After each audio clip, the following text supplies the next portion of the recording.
سنو یہ صرف دوست ہی نہیں ہے، پرانی کتابوں میں یہ لکھا ہے کہ محمد آخری نبی ہوں گے، صدیق اکبر ان کے پہلے خلیفہ ہوں گے۔ پہلے سے یہ طے ہے، پہلے سے ہی کہ پہلا جو نمبر ہے وہ سیدنا صدیق اکبر رضی اللہ تعالی عنہ کے، بلکہ باقاعدہ طور پر یہ روایت کے اندر موجود ہے، سرکار نے مولا کائنات حضرت علی کرم اللہ تعالی وجہ کریم کو بلایا، ارشاد فرمایا علی میں نے 3 مرتبہ اللہ سے تیری تقدیم کی دعا مانگی کہ اللہ تجھے پہلا نمبر عطا فرما دے، لیکن اللہ نے ہر مرتبہ یہی ارشاد فرمایا اے محبوب پہلا نمبر میں نے تیرے یار صدیق اکبر کو عطا فرمایا ہے، پہلا نمبر ان کا ہے۔ بلکہ باقاعدہ طور پر روایات میں موجود ہے، اما عائشہ صدیقہ طیبہ طاہرہ فرماتی ہیں سرکار پر جب نقاہت طاری تھی، بیماری بڑھ رہی تھی، سرکار نے فرمایا عائشہ اپنے باپ کو بلاؤ نا، اپنے بھائی کو بلاؤ، میں تحریر لکھ کر دے دوں کہ کہیں یہ نہ ہو کہ بعد میں لوگ شور ڈالیں ہم خلافت کے حقدار ہیں۔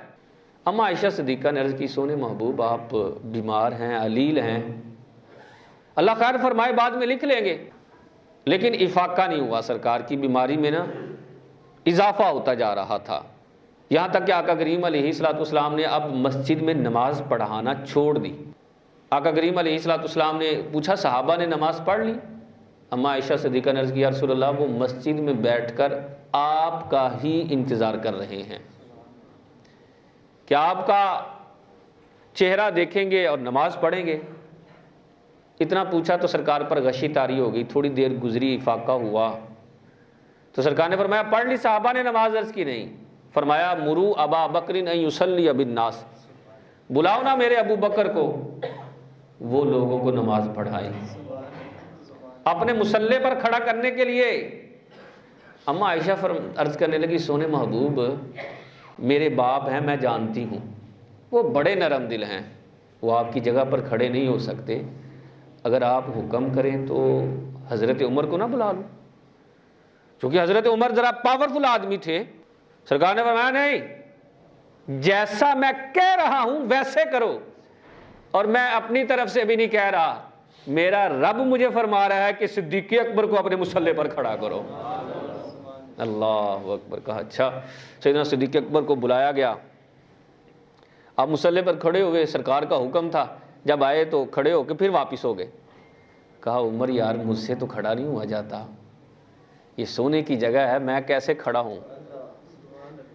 بڑی دیر تک صدیق اکبر روتے رہے کہ میں اپنے محبوب کی جگہ پر کیسے کھڑے ہوں یار۔ عمر یار تو ذرا پاورفل آدمی ہے، تو نہیں نماز پڑھا دیتا؟ سیدنا فاروق اعظم نے عرض کی کہ نہیں سونے، صدیق اکبر اللہ کے رسول نے آپ کو حکم دیا ہے آپ ہی نماز پڑھائیں گے، آپ ہی اس کے حقدار ہیں، میں نہیں پڑھاؤں گا کیونکہ حکم آپ کی طرف آیا ہے۔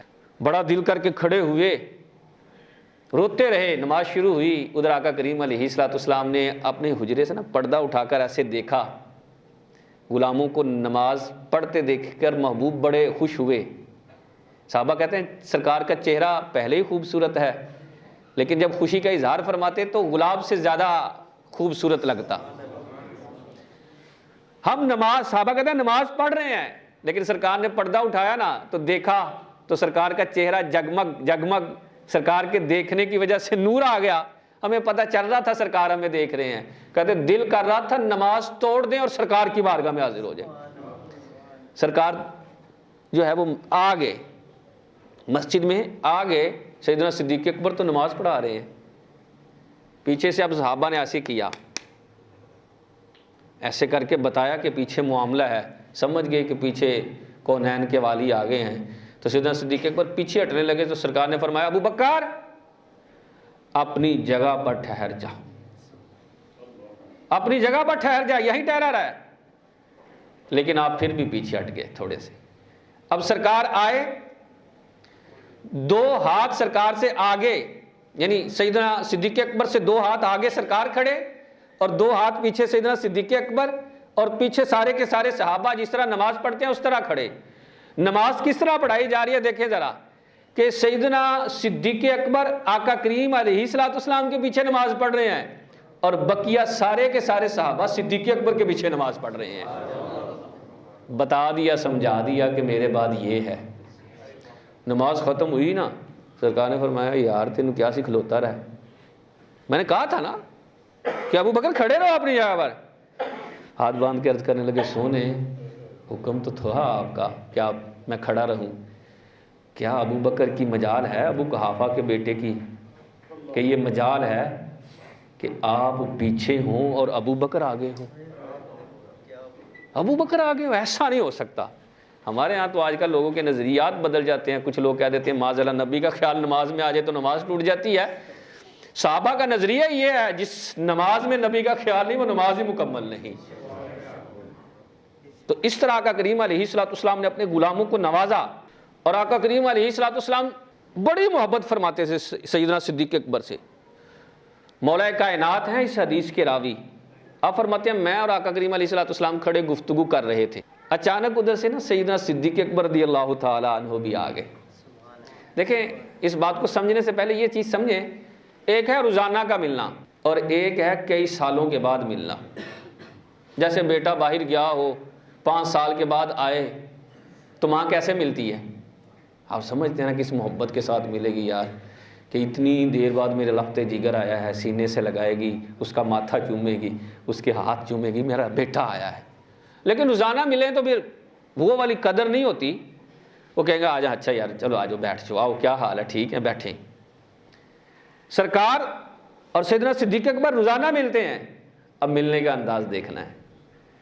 مولا کائنات فرماتے ہیں میں کھڑا ہوں, سیدنا صدیق اکبر آئے, آقا کریم علیہ الصلوۃ والسلام نے سلام کے لیے ہاتھ بڑھایا, مصافحہ فرمایا.